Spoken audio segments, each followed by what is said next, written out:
Eh, el ejemplo de aplicación que vamos a ver a continuación es la misma estructura que expuse la clase última. Lo que cambia es la carga. La carga. Esta vez vamos a analizar la misma estructura tomando como carga la temperatura. Tomando como carga la temperatura. Entonces, vamos inmediatamente. Ahí está el pórtico plano, hiperestático, desde luego. Bueno, tenemos que necesariamente identificar los nudos de la estructura, 4 en total. También tenemos que identificar las barras o cada uno de los elementos que constituyen, los elementos estructurales que constituyen a este pórtico. Luego debo indicar las longitudes o las luces de los elementos que componen a esta estructura y finalmente la carga. Como acabo de mencionar, hoy vamos a trabajar con cargas térmicas. Pues bien, ahí estoy exponiendo que en la parte superior de las barras 1 y 3 hay una temperatura de 45 grados centígrados.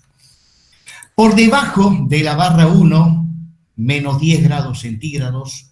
Y por debajo de la barra 3, también menos 10 grados centígrados. Bueno, datos adicionales para la resolución de este problema es la temperatura inicial, para el cual estoy tomando 20 grados centígrados, el coeficiente de dilatación térmica longitudinal, 10 a la menos 5 sobre grados centígrados. Para el cálculo del módulo de elasticidad longitudinal, asumiendo que el material de la estructura es hormigón, entonces para calcular el módulo de elasticidad del hormigón necesito conocer la resistencia del hormigón a compresión simple. Estoy asumiendo para esa resistencia 25 megapascales. Y allí está la formulita que pregona la norma americana para el cálculo del módulo de elasticidad del concreto u hormigón, reemplazando en esta fórmula, llegamos a que el módulo de elasticidad es de 23.500 megapascales. Bueno, haciendo conversión de unidades de medida, llegamos también a que el módulo de elasticidad es de 23.500.000 kilonewtons sobre metro cuadrado. Bueno, las unidades de medida que se acostumbra a utilizar cuando se analiza estructuras son, en cuanto a los datos de la estructura, las cargas se suelen expresar en kilonewtons, las longitudes en metros. Entonces, estamos hablando de kilonewton y metro. Bien, empezamos determinando el grado hiperestático externo. El grado hiperestático externo, ustedes ya recordarán, representa el número de apoyos que están en exceso respecto a el número de apoyos que sería necesario desde el punto de vista de la isostática, ¿no? En un pórtico plano, desde el punto de vista de la isostática, en los apoyos se requiere tres reacciones en los apoyos, desde el punto de vista de la isostática, ¿no? Y en este caso, en un apoyo empotrado voy a tener tres reacciones, en un apoyo articulado fijo, dos reacciones. Son 5 reacciones en total. Bueno, desde el punto de vista de la isostática, lo que se requiere es solamente 3. Bueno, por lo tanto, hay 2 reacciones que están en exceso. Eso llegaría a ser el grado hiperestático externo, ¿no? O bien, si trabajamos de una manera enteramente mecánica, pues primeramente determino el número de reacciones en los apoyos, que son 5, el número de ecuaciones de la estática para pórticos planos, son 3 las ecuaciones fundamentales de la estática, y luego el grado hiperestático externo es simplemente la diferencia entre los valores antes mencionados. 5 menos 3, 2. Entonces, la estructura que me he planteado tiene un grado hiperestático de 2. O sea, vuelvo a repetir, hay 2 reacciones redundantes, ¿no? A esas 2 reacciones redundantes las voy a denominar como las incógnitas hiperestáticas externas y las voy a identificar con X1 y X2. Bueno, no estoy mostrando en este pórtico las reacciones en los apoyos. Repito, en el apoyo empotrado hay 3 reacciones y en el apoyo del nudo 3 hay 2. No los estoy mostrando. Lo que voy a mostrar es ya de esas reacciones a cuáles estoy eligiendo, porque así tiene que ser, una vez determinado el grado hiperestático, que es 2 en este caso. El que está resolviendo el problema es quien tiene que elegir cuáles de todas las reacciones, cuáles van a ser las incógnitas hiperestáticas. En este caso, yo he elegido A, en el apoyo empotrado, a el momento. Esa es mi primera incógnita hiperestática. Y en el apoyo articulado fijo, he elegido como incógnita hiperestática, ¿no? Porque aquí aparecen 2 reacciones, una horizontal y otra vertical. He elegido a la horizontal como mi incógnita hiperestática X2. Ya le dije en la anterior clase, aquí es prohibido equivocarse, totalmente prohibido equivocarse. Se equivocaron acá y hasta ahí nomás llegaron, el resto no sirve. Bien, proseguimos. Ahora tenemos que determinar el grado hiperestático interno. Bueno, si hablo de grado hiperestático interno, tengo que hablar de estructuras cerradas. En este caso, el pórtico, pues a simple vista se ve que es totalmente abierto, no hay nada cerrado. Por lo tanto, no hay nada que abrir, por lo tanto, el grado hiperestático interno es 0. Finalmente, el grado hiperestático total es la suma del externo con el interno, y en este caso el grado hiperestático es 2. O sea, en total voy a tener 2 incógnitas hiperestáticas para la resolución de este pórtico hiperestático aplicando el método de las fuerzas. Proseguimos. Nuevamente estoy mostrando ya la estructura con las incógnitas hiperestáticas. A esto le llamo la estructura inicialmente planteada, ¿no? Esta es la estructura inicialmente planteada. Ahora, para su resolución hay muchísimos métodos, ¿no? Ahí tenemos el método de Cross, tenemos el método de las fuerzas, tenemos el método de las deformaciones, tenemos el método de los elementos finitos. Pues bien, los métodos más utilizados en la actualidad son el método de las deformaciones y el método de los elementos finitos, ¿no? Bueno, de repente me dirá, ingeniero, si los más utilizados son el método de las deformaciones y método de elementos finitos, entonces, ¿para qué vemos este método? Bueno, resulta que el método de las deformaciones, ¿ya?, no funciona sin el método de las fuerzas. Lo mismo, el método de las fuerzas no funciona sin el método de los trabajos virtuales, ¿no? El método de los trabajos virtuales es un método para el cálculo de las deformaciones en estructuras isostáticas. Y eso se aplica en el método de las fuerzas.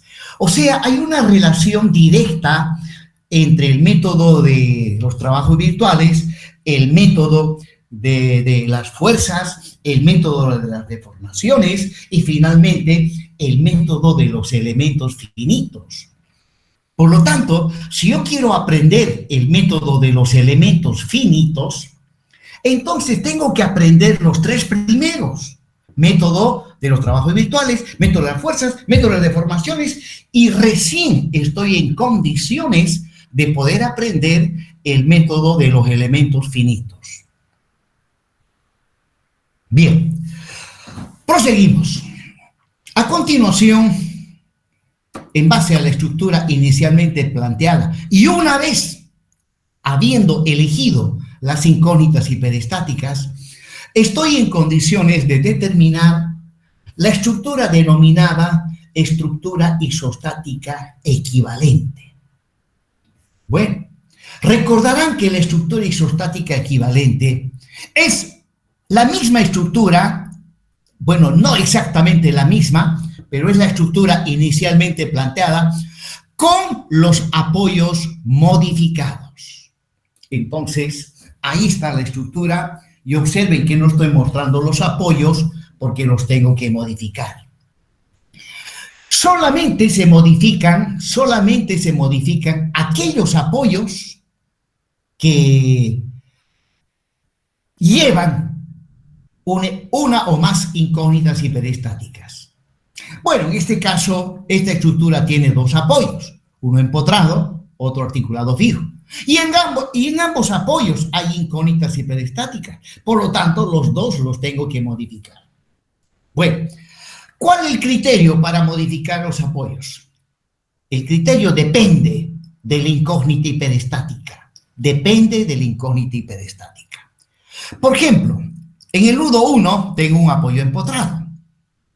La característica de un apoyo empotrado es que ese apoyo restringe en su totalidad las deformaciones del nudo donde se encuentra aplicado ese apoyo. En este caso es el nudo 1. El apoyo empotrado restringe en su totalidad todos los desplazamientos lineales y angulares. O sea, en un apoyo empotrado no hay desplazamientos de ninguna índole. Bueno, ahora, de todas las restricciones que impone el apoyo empotrado,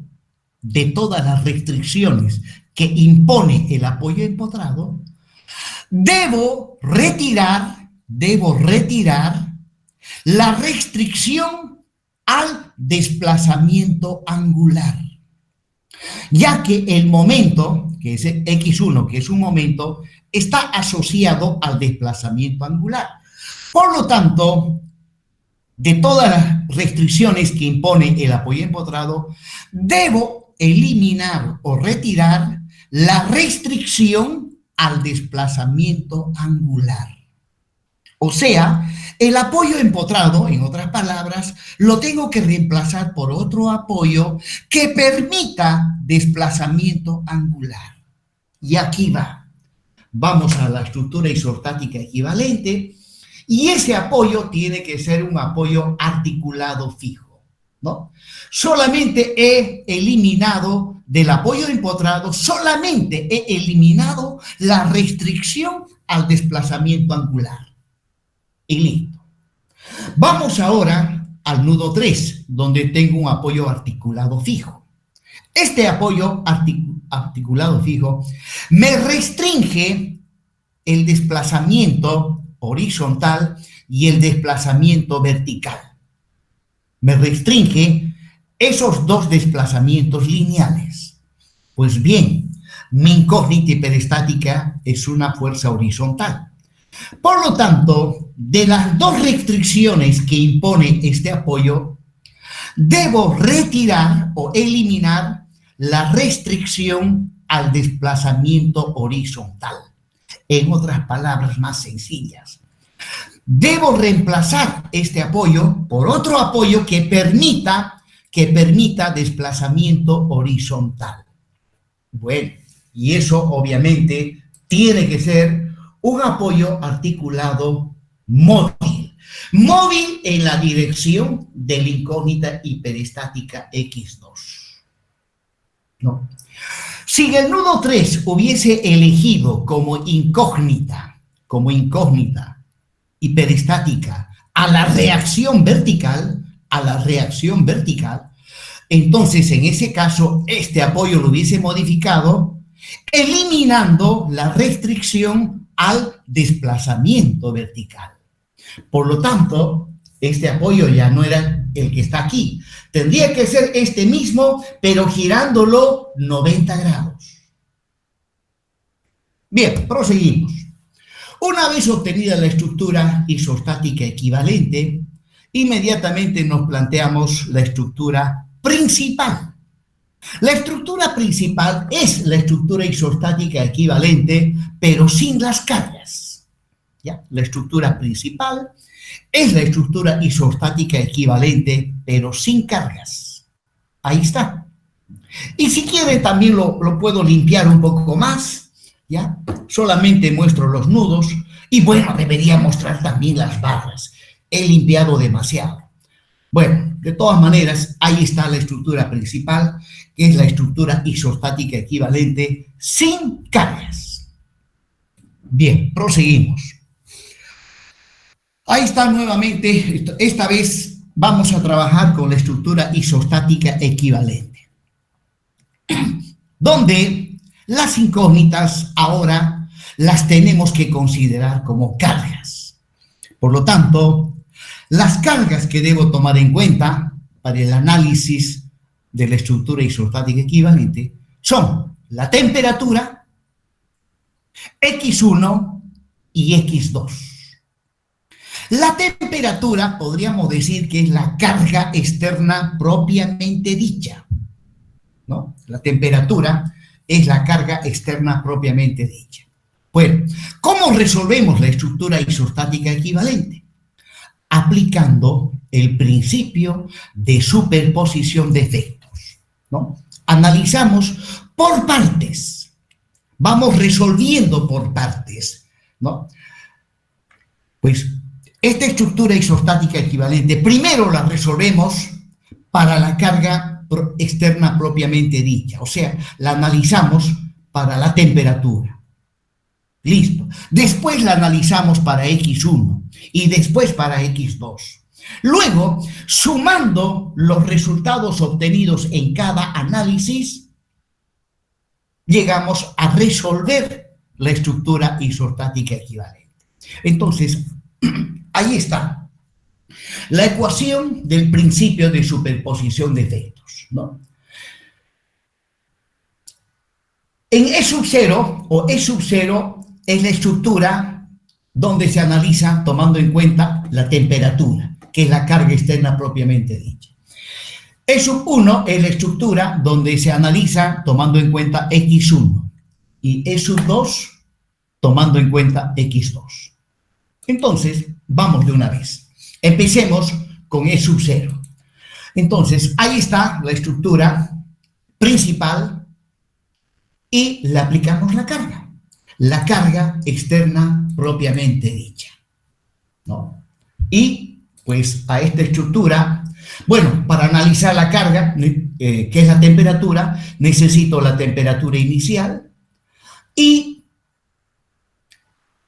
analizar una estructura, ustedes saben qué significa calcular reacciones, calcular esfuerzos internos y luego calcular las deformaciones. Son 3 etapas en el análisis de toda estructura: reacciones, esfuerzos internos y deformaciones. En cuanto, bueno, les hago recuerdo que en el caso de una estructura sometida a cargas térmicas, si la estructura es isostática, no aparecen reacciones en los apoyos ni esfuerzos internos en las barras. Pero sí, la estructura se deforma. Se deforma.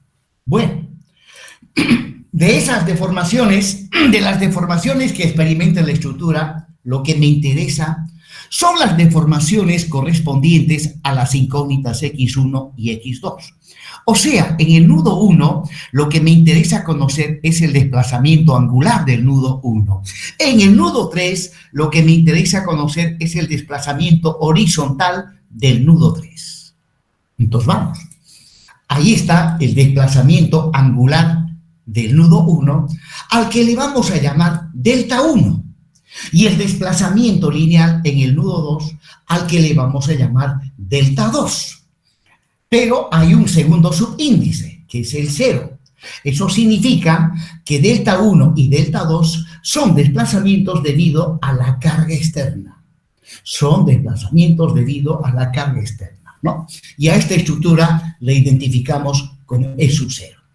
Listo. Vamos ahora al siguiente. Ahí está la estructura principal y ahora la siguiente carga es X1. Pues bien, X1 es una incógnita, no tenemos su valor, por lo tanto, no podemos analizar la estructura. Bueno, es cuestión de imaginación y seguro que el que inventó este método ha debido tener una imaginación fabulosa. Obviamente estamos hablando de los grandes sabios de la era del Renacimiento, ¿no? La era del Renacimiento fue una época fabulosa, aproximadamente del año 1500 al año 1800, un poquito más. Ahí fue algo fabuloso en cuanto a ciencia, tecnología, arte, en fin. Bueno, entonces, uno de los autores, que fue Maxwell, un gran genio, un genio matemático, pues él fue el que creó este método. Se le dice, bueno, no tengo la incógnita, pues voy a resolver dándole un valor unitario. Entonces, para ese valor unitario se calculan las reacciones, los esfuerzos internos y las deformaciones, ¿no? Y a esa estructura se le llama E sub 1, ¿no? Y luego, pues, todo eso que se analizó, reacciones, esfuerzos internos y las deformaciones, pues se lo multiplica por el valor verdadero de X1. O sea, calculó para X igual a 1 y dijo, cuando ya conozca el valor verdadero de X1, todo lo que calculé, pues lo multiplico por el valor verdadero de X1, que aún no lo conozco. Bueno, lo que interesa en E sub 1 son también las deformaciones. Y ya dije, ¿cuáles deformaciones? Las que tienen que ver con las incógnitas hiperestáticas. O sea, en el nudo 1, lo que me interesa conocer es el desplazamiento angular, que le llamamos delta 1, y en el nudo 3, el desplazamiento lineal, que le llamamos delta 2. El segundo subíndice, que es 1, me dice que el causante para que aparezcan estas deformaciones es la carga X1. ¿Ya? Delta 1,1, delta 2,1 son deformaciones debido a X1, obviamente con valor unitario, ¿no? Cuando tenemos deformaciones debido a cargas unitarias, esas deformaciones no son otra cosa que los coeficientes de flexibilidad, ¿no? Los coeficientes de flexibilidad. Bien, proseguimos. Ahora, otra vez agarro la estructura principal y ahora va la siguiente carga, es X2, cuya magnitud también desconocemos, le damos un valor unitario y para ese valor unitario analizamos la estructura, reacciones, esfuerzos internos y deformaciones. Y a esa estructura le llamamos E sub 2, ¿no? Y bueno, todo lo analizado lo multiplicamos por el valor verdadero de X2 que no se conoce. Bien, en el análisis de E sub 2, ¿no? Las deformaciones. Estimo que bajo esta carga X2, ¿no? Estimo que se ha deformado de esta manera.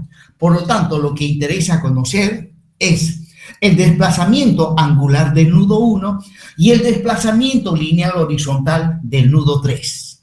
Entonces, el desplazamiento angular del nudo 1 le llamo delta 1 y al otro le llamo delta 2.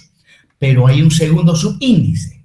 El segundo subíndice me dice que estas deformaciones es debido a la carga X sub 2. La carga es X sub 2. Bueno, ahí he hecho un pantallazo en términos globales o generales del camino que se debe seguir para resolver estructuras hiperestáticas aplicando el método de las fuerzas. Y ahora vamos a analizar ya con más especificidad E sub 0, E sub 1 y E sub 2. Bien, pero antes de ello, antes de analizar E sub 0, E sub 1 y E sub 2 con más detalle, aquí estoy haciendo nuevamente un resumen de la descripción general que hice de los pasos que debemos seguir para resolver esta estructura, ¿no? Ahí está E sub 0, E sub 1 multiplicado por X1 y E sub 2 multiplicado por X2. Y ahí están también las deformaciones. Bueno, según el principio de superposición de efectos, la suma de E sub 0 más E sub 1 por X1 más E sub 2 por X2 me tiene que dar como resultado a la estructura isostática equivalente. O en otras palabras, ya, nuevamente estoy mostrando el principio de superposición de efectos, ya, me tiene que dar como resultado lo que dice la estructura inicialmente planteada. Si observamos la estructura inicialmente planteada, en el nudo 1 hay un empotramiento y por lo tanto, para un empotramiento, el desplazamiento angular es cero. Es cero. Entonces, si aplico el principio de superposición de esto, sumo E sub 0 más E sub 1 por X1 más E sub 2, X2, y esto lo aplico a las deformaciones, ¿no? Apliquémoslo al desplazamiento angular del nudo 1. Entonces, aplicando esto al desplazamiento angular del nudo 1, delta 1, 0 más delta 1, 1 por X1 más delta 1, 2 por X2 me tiene que dar 0. Ahí está. O sea, en términos más técnicos, la componente en Z del desplazamiento angular del nudo 1 es 0. Bueno, yo estoy trabajando en el plano. Por lo tanto, en el plano intervienen los ejes cartesianos X, que es horizontal, y el eje cartesiano Y, que es vertical. Y el eje cartesiano Z llegaría a ser perpendicular a la pantalla de mi monitor. Obviamente, no los estoy mostrando, ¿no? Y todo desplazamiento angular es un vector. Y ese vector, en este caso, estaría en la dirección del eje cartesiano Z. Bueno, ahora aplico nuevamente el principio de superposición de efectos al desplazamiento lineal del nudo 3, ¿no? Por lo tanto, delta 2, 0 más delta 2, 1 por X1 más delta 2, 2 por X2 también me tiene que dar 0, ¿no? Me tiene que dar 0, ¿no? O sea, del nudo 3, la componente en X del desplazamiento lineal del nudo 3 tiene que dar 0. En el examen práctico que les tomé en la anterior clase, muchos confundieron, no entendieron el problema, ¿no? En ese práctico les pedí calcular la componente en Y. No sé por qué razón, algunos calcularon la componente en X.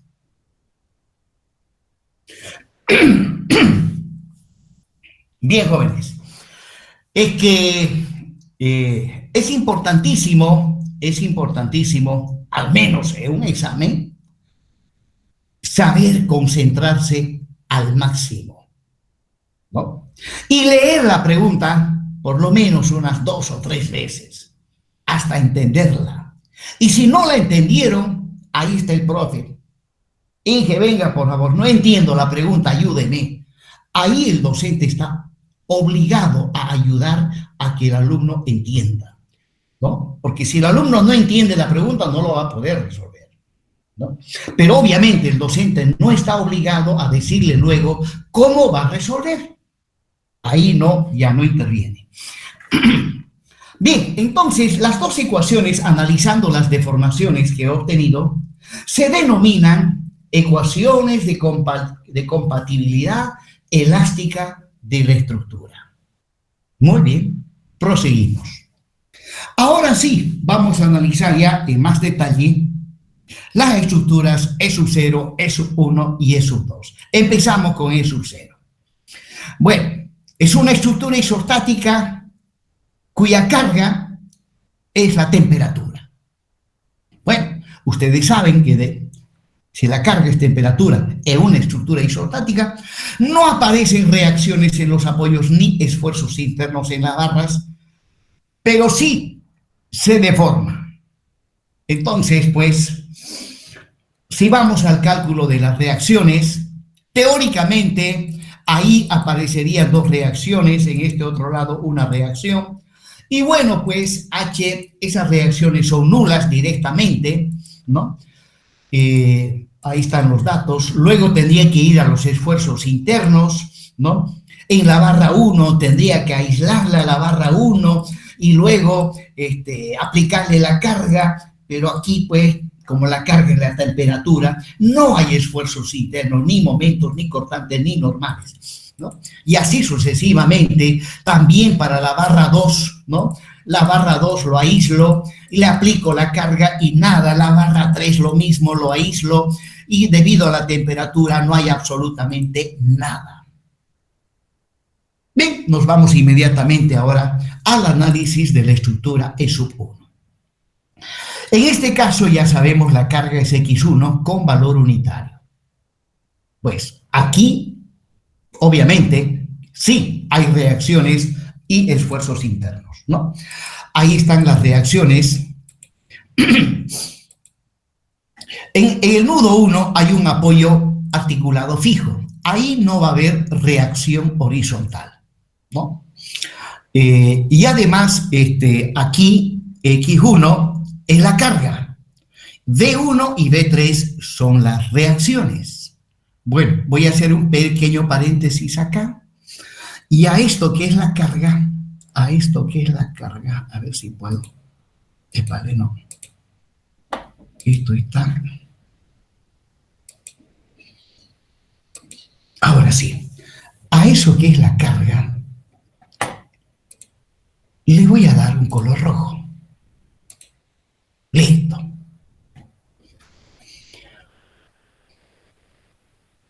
Y seguramente en algún lugar también la barra 1, aquí está. Esto es carga. Le voy a dar un color rojito para diferenciarlo. Y ahí nomás aparece esa carga. Bien, volvemos otra vez. Y desde el principio. Bien, ahí está la estructura E1, ¿no? La carga es X1 y ahora hay que analizarla. Empezamos calculando las reacciones en los apoyos. Bueno, para la carga y para la estructura, como es tan sencillita, rápidamente a simple vista puedo ver que voy a tener esas reacciones. En el nudo 3 la reacción sí o sí tiene que venir abajo por el sentido que tiene el momento. Entonces vamos al cálculo de las reacciones, sumatoria de momentos con respecto al nudo 1, ¿no?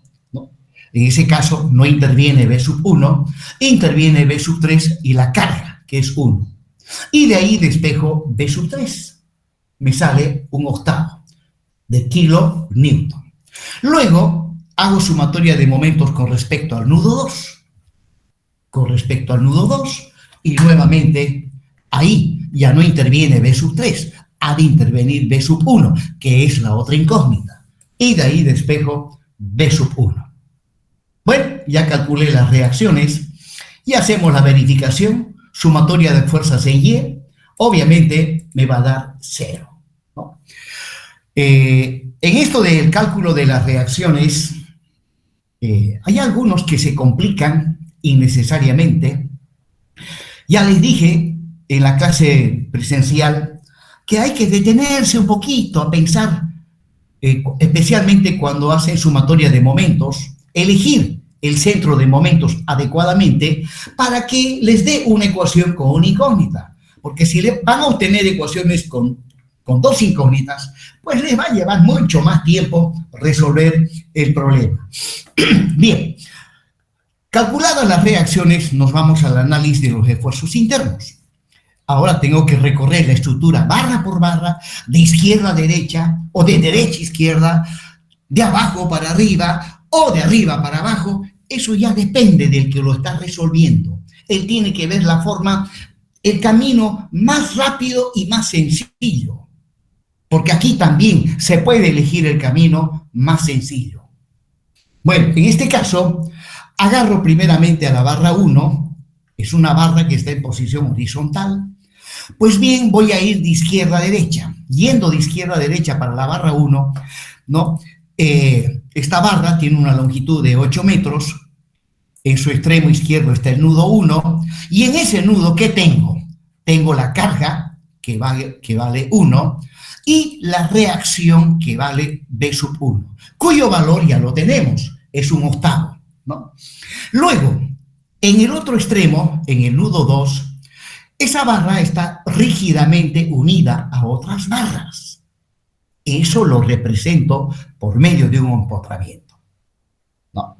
Y bueno, y ahora me pongo a analizar. Pero cuando digo analizar, lo que me interesa conocer, en este caso, son las ecuaciones analíticas de los esfuerzos internos, ¿no? Cortantes, normales, torsores y todo lo demás. Sin embargo, ya sabemos que en el caso de pórticos planos, solamente interesa el momento. Me interesa solamente el momento. Por lo tanto, en este caso, bueno, ahí estoy mostrando las reacciones que aparecerían en el extremo derecho de la barra 1, ¿ya? Pero lo que me interesa son los esfuerzos internos. Por tanto, viniendo de izquierda a derecha a una distancia X, ahí está la ecuación analítica del momento flector. B sub 1 vale un octavo. Un octavo por X da momento positivo y la carga produce momento negativo. Bueno, sin embargo, se me ocurrió también plantear la ecuación analítica del cortante y la ecuación analítica del esfuerzo normal, que en este caso no hay. No era necesario hacer estos dos últimos. El que me interesa es el momento. Aunque me equivoco un poco. Me equivoco. Cuando la carga es temperatura, para el cálculo de las deformaciones hay dos integrales. Una integral que toma en cuenta el esfuerzo normal y otra integral que toma en cuenta los momentos flectores, ¿no? Esas integrales están multiplicadas por los coeficientes K sub 1 y K sub 2, si ustedes se acuerdan, ¿no? Bueno, proseguimos. Ahora calculo el momento en el nudo 2. Para eso utilizo la ecuación analítica, ¿no? A X le doy el valor 8 y ya tengo el momento en el nudo 2. Luego también calculo el cortante en el nudo 2, utilizo su correspondiente ecuación analítica, le doy el valor 8 a X. Bueno, en este caso es constante y el normal obviamente también es constante y nulo. Vamos a la barra 2, aislamos la barra 2, ¿ya? Tiene una longitud de 5 metros. En el nudo 3 hay una carga, que es la reacción B sub 3, que vale un octavo, ¿no? Y en el extremo superior se encuentra rígidamente unido a otras barras. Y ahora, viniendo de abajo para arriba a una distancia X, pues las ecuaciones analíticas. El momento es nulo, el cortante es nulo y el normal es igual a 1/8 y es positivo. Positivo porque es tracción, ¿no? O sea, esta barra no lleva momentos. No hay cargas que produzcan momento. Y finalmente nos vamos a la... Bueno, ahora el momento en el nudo 2 es 0, el cortante es 0 y el normal es 1/8. Proseguimos con la estructura. Momentico. Habrán observado aquí que me faltó analizar la barra 3. No lo he analizado porque esta barra no lleva cargas. Y si no lleva cargas, pues no hay reacciones ni esfuerzos internos en la barra 3. Entonces, de ahí que he pasado directamente ahora a la estructura SU2, donde la carga es X2 con valor unitario, ¿no? Inmediatamente calculamos las reacciones. ¿Cuáles reacciones? Ahí los estoy mostrando, ¿no? Bien, hago sumatoria de momentos con respecto al nudo 1 y, bueno, acá también voy a hacer, por favor, un pequeño paréntesis. A esto le voy a dar un color rojito. Listo. ¿Y dónde más aparece eso? Acá. Aquí aparece también eso. Y un color rojo. Para diferenciarlo de los demás.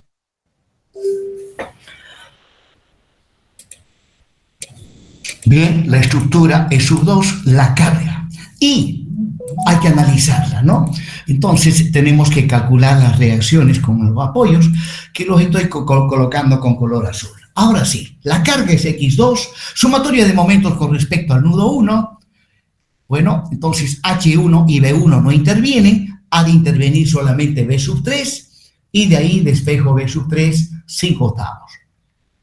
Sumatoria de momentos con respecto al nudo 2, en este caso no interviene H1 ni B3, interviene solamente B1. Y de ahí despejo B1, me sale también 5/8. Luego, sumatoria de fuerzas en X, voy a tener 1 menos H1, y de ahí H1 igual a 1 kilonewton. Y la verificación, sumatoria de fuerzas en Y, bueno, reemplazando los valores obtenidos, 0 igual a 0. Y ahora nos vamos al análisis de los esfuerzos internos. Pues bien, empezamos con la barra 1, como lo hicimos hace un momento. Ahí está la barra 1, tiene una longitud de 8 metros. En el nudo 1 hay dos fuerzas, una de ellas es H1, la otra es B1, cuyos valores ya los conocemos. Luego, en el otro extremo está rígidamente unido y ahí aparecen esas reacciones, ¿no? Bien, ahora, partiendo del nudo 1 a la derecha, a una distancia X, ahí va la ecuación analítica del momento flector. B1 vale 5/8, 5/8 por X. La ecuación analítica del esfuerzo de corte y del esfuerzo normal. H1 vale 1. Y extracción. Bien, y luego puedo calcular estas reacciones utilizando las ecuaciones analíticas. A X dándole el valor 8, calculo el momento en el nudo 2, el cortante en el nudo 2 y el esfuerzo normal. Bien, la reacción mejor dicho. Luego nos vamos a la barra 2. Ahí está. Tiene una longitud de 5 metros. En el nudo 3 hay dos cargas. Una de ellas es X2 y la otra carga es B3, cuyos valores son conocidos. Y en el extremo superior está el nudo 2. Ahí está empotrado. Y luego, partiendo de abajo hacia arriba, las ecuaciones analíticas del momento. En este caso es 1 por X, X y es negativo. Luego el cortante y el normal. Luego, dando a X el valor 5, calculamos las reacciones en el extremo superior. Y también aquí no analizo la barra 3 porque no lleva cargas. Bueno, Ahí está la ecuación de compatibilidad de las deformaciones, ¿no? Donde delta 1, delta 1, 0 y delta 2, 0 son las deformaciones o desplazamientos debido a la carga externa propiamente dicha. O sea, son las deformaciones debido a la temperatura. La carga, en este caso, es la temperatura. Y luego delta 1 y los demás son delta 1, 1 y delta 2, 1, deformaciones debido a la carga X1 con valor unitario y los otros debido a X2 con valor unitario, ¿no? Y bueno, a las deformaciones que son producidas por cargas unitarias se les denomina coeficientes de flexibilidad de la estructura, ¿no? Luego, lo que voy a hacer a continuación, voy a multiplicar las ecuaciones de compatibilidad por EI. Ambas las multiplico por EI y finalmente llego a esa expresión.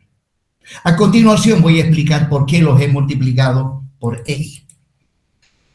Bien, ahí está la estructura isostática equivalente y ahí, en esta tabla, he ordenado los resultados obtenidos al haber analizado las estructuras E0, E1 y E2. Habiendo analizado la estructura E0, ahí, como la carga es la temperatura, no hay reacciones en los apoyos ni esfuerzos internos. Habiendo analizado la estructura E1, ¿ya?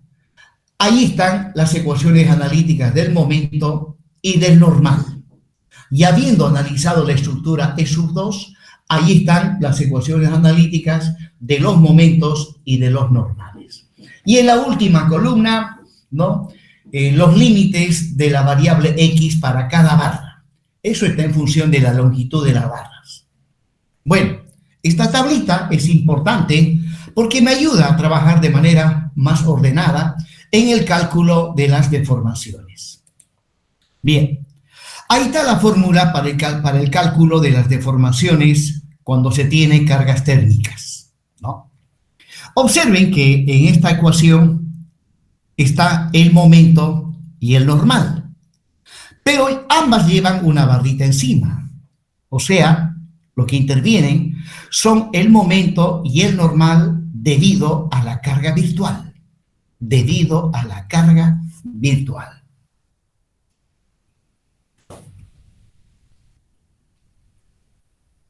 Recuerden que cuando hablamos de cargas virtuales, cuando quiero calcular un desplazamiento angular, la carga virtual es un momento de valor unitario.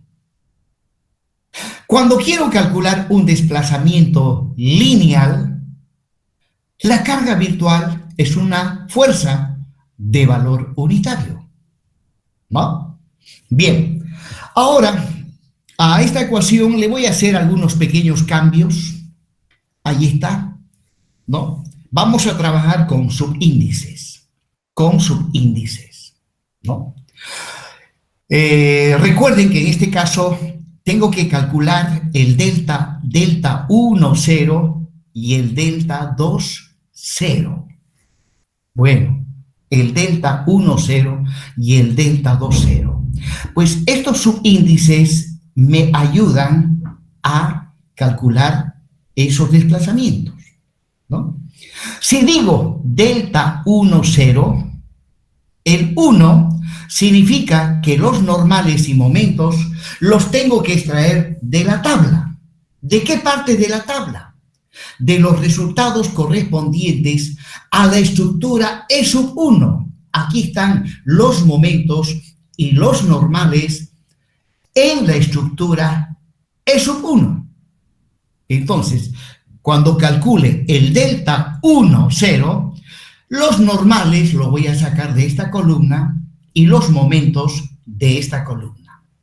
Luego, cuando calcule el delta 2, 0, el 2 me dice que los momentos y normales los tengo que traer de estas últimas, de estas columnas. O sea, los normales de esta columna y los momentos de esta otra columna. Bien, ahí está. Pero observen que lo he multiplicado, todo lo he multiplicado por EI. El miembro derecho y el miembro izquierdo lo he multiplicado, ¿no? Al multiplicar ambos miembros de una ecuación por un mismo número, la ecuación no queda alterada. Bueno, entonces, en definitiva, esta es la fórmula que voy a calcular. Empecemos calculando. Bueno, ahí están los datos adicionales. Pues resulta que antes de aplicar esta fórmula, previamente voy a calcular el K sub 1 y el K sub 2 para las diferentes barras de la estructura que estoy analizando, ¿no? Debo calcular K sub 1 y K sub 2 para cada una de las barras de la estructura. Bueno, H es... Recuerden que las barras son de 20 por 60, significa que la altura es 60 centímetros o 0,6 metros. Bien, empecemos analizando K1 y K2 para cada una de las barras. En este caso estoy agarrando de una vez a la barra 1 y a la barra 3, ya que ambas barras están en las mismas condiciones de carga. Tienen las mismas condiciones de carga. Arriba, en ambas barras, la temperatura es 45. Debajo, en ambas barras, la temperatura es menos 10. Entonces, están sometidas al mismo estado de carga. En cambio, la barra 2, no. A un lado es menos 10 y al otro lado también es menos 10. Entonces, agarro lo que voy a calcular, tiene validez para la barra 1 y para la barra 3. ¿No? Calculo el delta TI, que es T sub I menos T sub 0. En este caso, para la barra 1 y la barra 3, la temperatura al exterior está arriba y la temperatura al interior está debajo. Por lo tanto, T sub I menos T sub 0. Eso es igual, temperatura al interior es menos 10, menos T sub 0, que es 20, me da menos 30. Luego, vamos a calcular el delta TE, que es T sub E menos T sub 0. La temperatura al exterior menos la temperatura inicial. Con esto calculamos la temperatura al exterior 45, al interior menos 20, me da 25 grados centígrados. Por lo tanto, la variación de temperatura al exterior es 25 grados centígrados y la variación de la temperatura al interior es menos 30 grados centígrados. Bien, listo. Ahora voy a la barra 2. Para la barra 2, bueno, tanto a la derecha como a la izquierda tengo los mismos valores, por lo tanto me puedo equivocar, no pasa nada, ¿no? Sin embargo, para la barra 2, si yo dibujo la barra de abajo para arriba, entonces el que está a la izquierda es la temperatura al exterior y el que está a la derecha es la temperatura al interior. Bueno, me acuerdo que teníamos que pasar algunas clases adicionales de RAM, pero cuando quise pasar había algunos alumnos que no podían, se les cruzaba, me decían. Bueno, de todas maneras, vamos a fijar un horario, ya pues si algunos no pueden, ni modo, alguien lo grabará y se lo va a pasar lo grabado. Y además que esos cursitos adicionales que les voy a dar sobre RAM Element no es obligatorio, no está en el programa analítico, no está en el plan de estudio, simplemente es porque, bueno, porque de repente se me ocurrió y listo. Bueno, ahora para la barra 2, delta TI, T sub I menos T sub 0. Menos 10, menos 20, menos 30. Delta T, lo mismo, menos 30. Bien, ya tengo las variaciones de temperatura. Y ahora proseguimos. Ahora volvemos a la barra 1 y 3, ¿no? Ahí está el módulo de elasticidad longitudinal multiplicado por el momento de inercia. Haciendo cálculos, esto me da 84.600 kilonewtons sobre metro cuadrado. Bien, proseguimos. Bueno, aquí nadie me corrige. Nadie me corrige. Esto está mal. Esto está mal. Esto. No es kilonewton sobre metro cuadrado.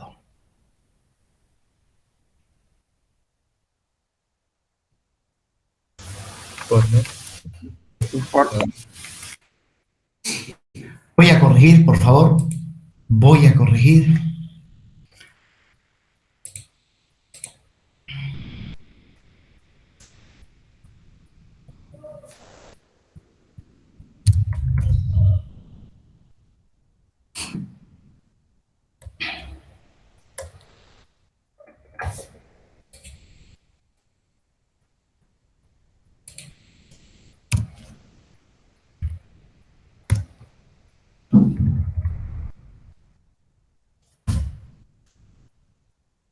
Bueno, esto está más parece.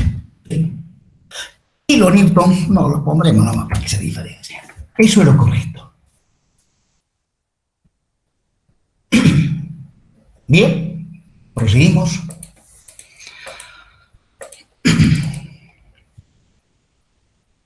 Bien. Para la barra 1 y 3 habíamos determinado que la variación de temperatura al interior es menos 30 grados centígrados y la variación de temperatura al exterior 25 grados centígrados. Luego, entonces ahora puedo calcular el K sub 1. No, simplemente debo reemplazar acá.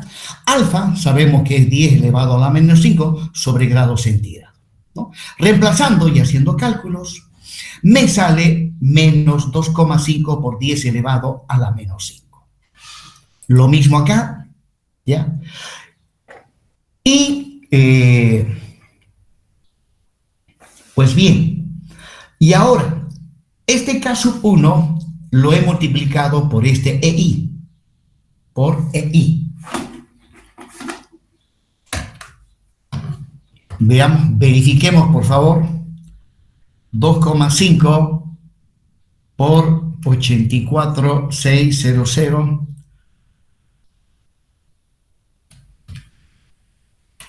Sí, está bien. Sale 2.115. Muy bien. Vamos ahora al K sub 2.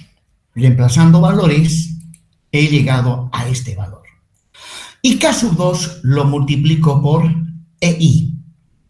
Y voy a llegar a ese valor. Lo estoy multiplicando por EI porque habrán observado en anteriores diapositivas la ecuación de compatibilidad de las las ecuaciones de compatibilidad de las deformaciones y también la ecuación que me permite calcular desplazamientos debido a la temperatura, lo he multiplicado por EI. Bien, vamos ahora a la barra 2. Vamos a la barra 2.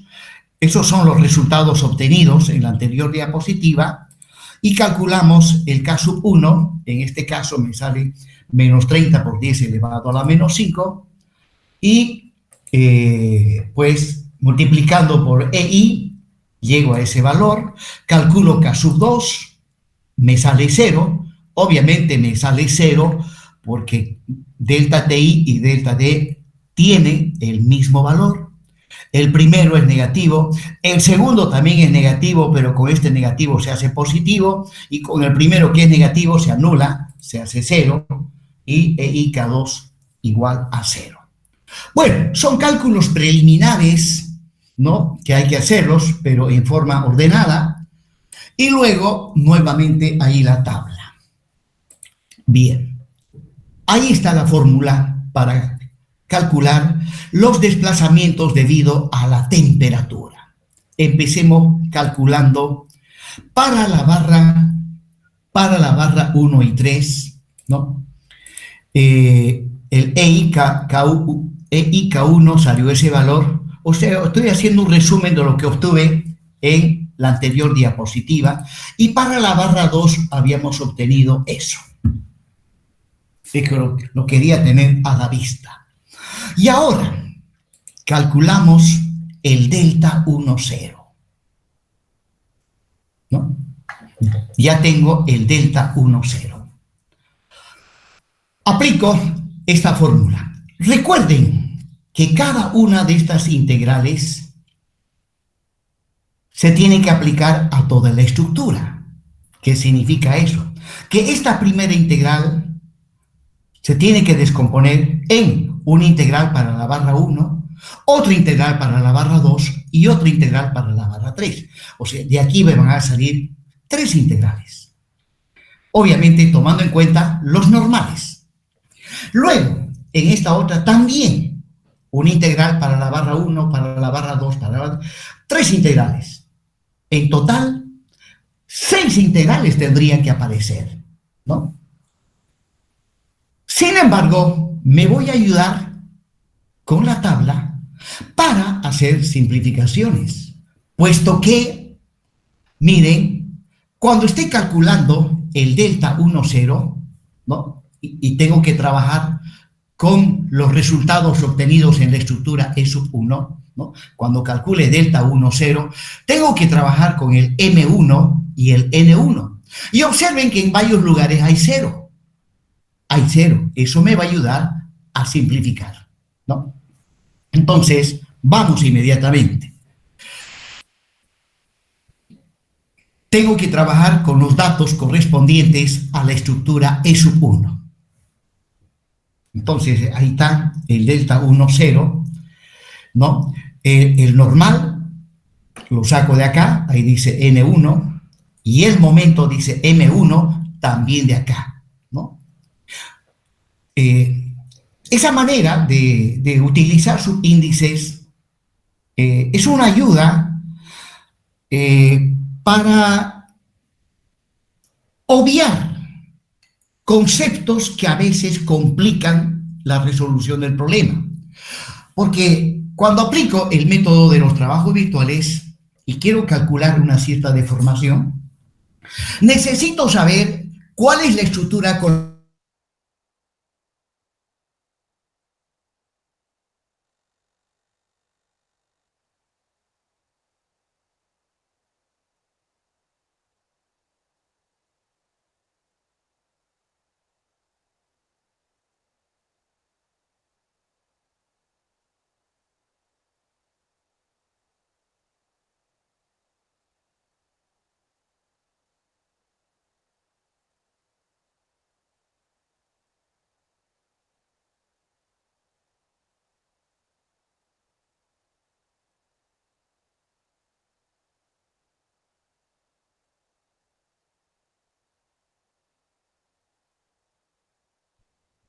Le apagó su micrófono, ingeniero, parece. Uf, yo ya estaba pensando que era mi wifi. Ingeniero, creo que se le cortó el internet.